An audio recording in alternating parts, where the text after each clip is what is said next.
Welcome back, Wolfpack. Verlisify here to some more Fan Fridays, and we finally have the legend Heavy Slam Wailord for Fan Fridays. Now, to clear up any negativity about the moveset, the idea is that Heavy Slam does the same damage as Waterfall under most circumstances because Wailord is just so heavy, and most Pokemon generally aren't heavy, so Waterfall and Heavy Slam have the same amount of damage, which is why I don't understand why people would call it bad. Now, the idea of the setup is also just your generic, you Chesto Resto into the Curse and then Amnesia. That way you get insane stats, and you eventually just kind of turn around and body everything. So it's just a setup Pokemon. The idea is to try to make Wailord have something unusual and unexpected, because like, oh, of course it's going to do Waterfall, but that's the easy way out. Heavy Slam, same amount of damage, so we can also use that, and it prevents you from getting water absorbed. So if you go through all the hassle of getting +6 attack defense,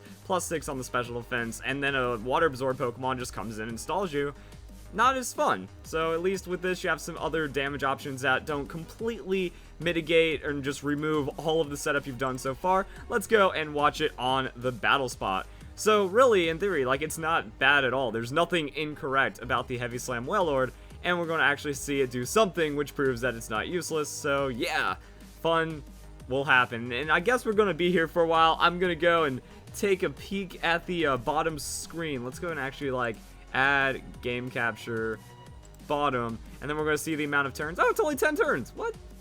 There's no way. Unless it's just like Curse and there's no reason to go for the Amnesia setup. Huh, looks like the Wailord is going to tear it up a lot sooner than I expected. And the opponent has a full shiny team, of course. Let's go and watch the Oblivious also helps, because that's going to stop from, like, taunts and shenanigans as you try to set up. So we're going to see the speed drop, attack go up, and then defense go up. And Porygon 2 might have some threat with that discharge, some kind of like electric type hit. But let's see the Wailord just tank that one up like it's nothing. And Wailord has the Amnesia, so now it's going to be taking half the damage. So with this setup, you can just go like double Amnesia, get a couple curses in there, then the game's just going to end. So Porygon 2 has the Toxic, and that's not going to work against the Chesto Resto. So I think the biggest play about using any kind of tanky Pokemon that do like Curse Amnesia, Stockpile, or anything like that that have the built-in Sustain or Chesto Resto is finding the right ranges for it. Because once you have 2 Amnesia and you're at like ×3 on your special defense, sometimes it's worth going for the ×4, other times it's really not, because when you're taking that little damage, you don't really need to waste a turn, and then you can take the Curse, and then also you can just kind of anticipate the damage from there. That Toxic will eventually build up, but it's not going to be the worst thing. Then eventually you just want to turn around with like the max attack possible, and then 2-shot everything, or at least get some 1-shots as well. That Wailord, with that 90 on the attack, isn't the strongest Pokemon, but still does solid amounts of damage.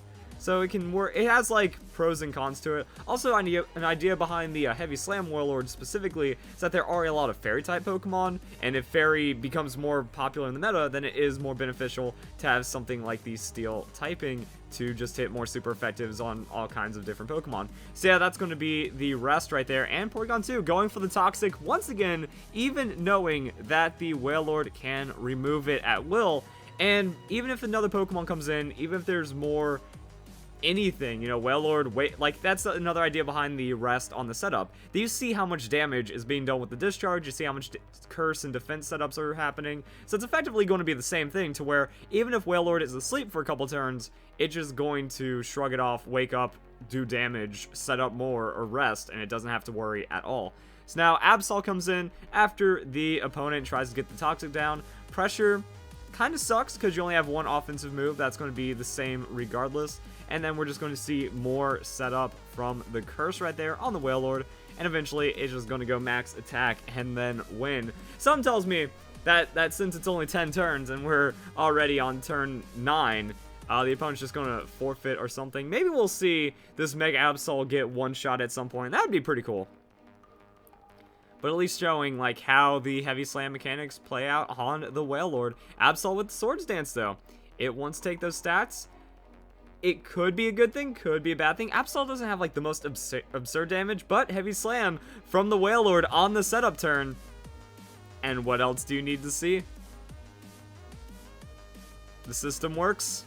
anyone that disagrees, they obviously don't understand how Pokemon... Like, that's the thing. It's like, anyone that calls that a bad moveset just does not understand Pokemon. They're simple enough to think, oh, stab automatically makes it better. But I've shown on Pokemon like the Mega Medicham, especially when you're playing around with high base powers, I think it's very important knowledge to understand that, yeah, like even a resisted hit from like a high jump kick can still, if it's a stab high jump kick resisted hit, it can still do more damage than a neutral non-stab hit or a neutral less base power move. So there's a lot of just advantages right there that you need to understand about playing Pokemon, and let's go and check out some more battles from the Heavy Slam Wailord. But there is one thing that I do want to make clear, that I'm not saying that this is the only way of running the Wailord. There are obvious pros and cons to the Heavy Slam versus the Waterfall. That Waterfall does have 120 base power against other Pokemon that Heavy Slam does not. But at +6, it kind of doesn't matter anyways. Again, it's just kind of like something surprising, something that's just not going to be standard and just a completely bleh moveset.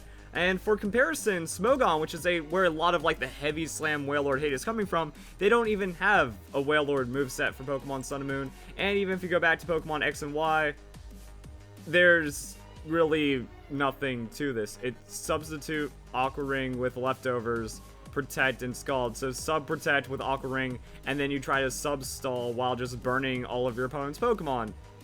It's a very boring, generic set that kind of doesn't work because there's better just Pokemon for stalling and scalding as well. And again, if they have a Water Absorb Pokemon, what are you going to do?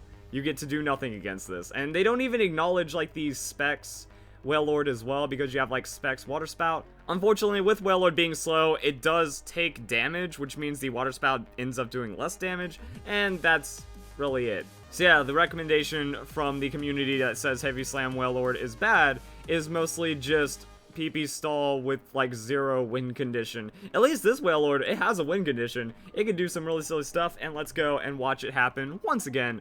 So, pretty much Pokemon community is just silly a lot of the time. What else is there to say?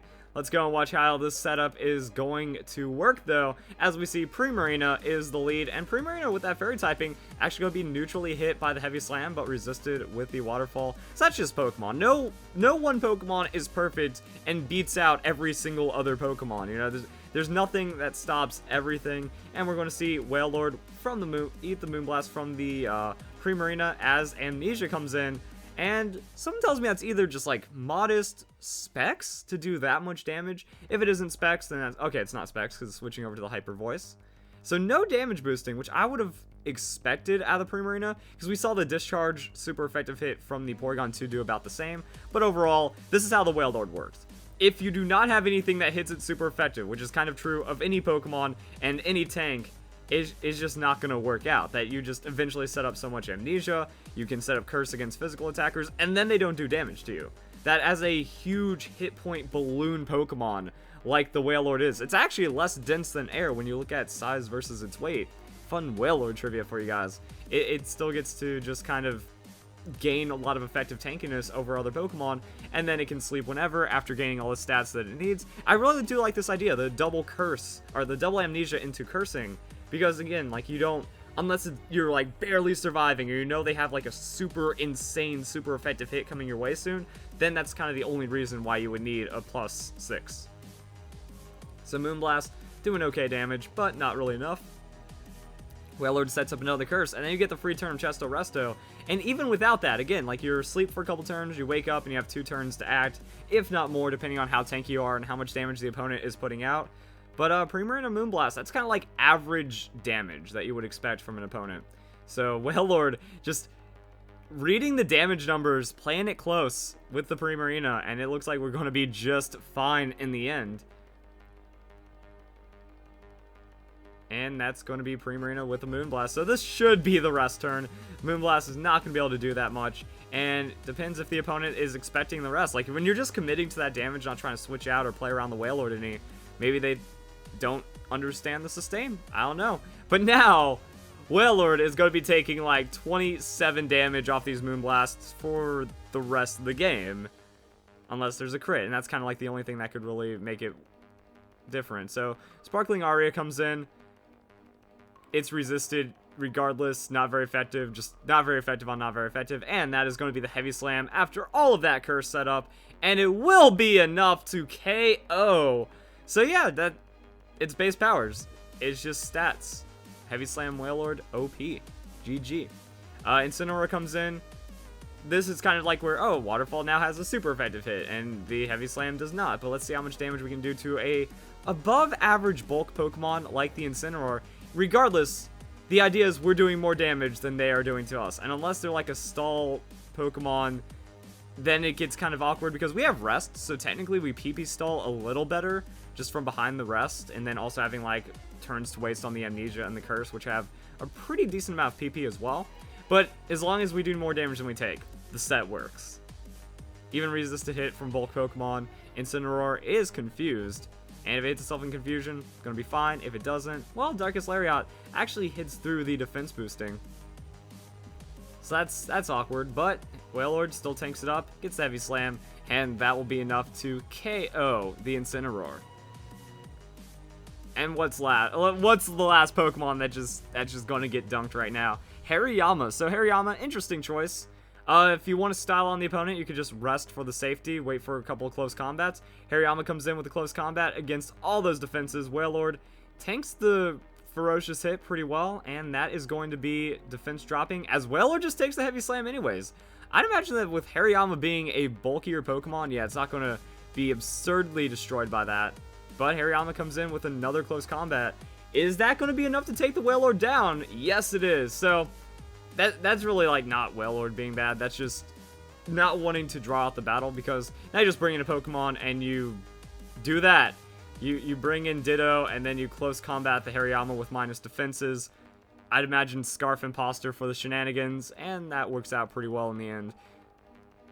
So yeah, I like that team. I also like having Ditto, just in case they stat over the Wailord, or if it is something that's strong enough to take out a setup Wailord, then you want a Ditto. You want to copy that and then destroy them with their own strategy almost. And there we go, guys. So if y'all enjoyed the battle, Heavy Slam Wailord is fine. Anyone else can just piss off at that point. So hope you guys enjoyed the battle. Hope you all have a nice day. Thank you very much for watching.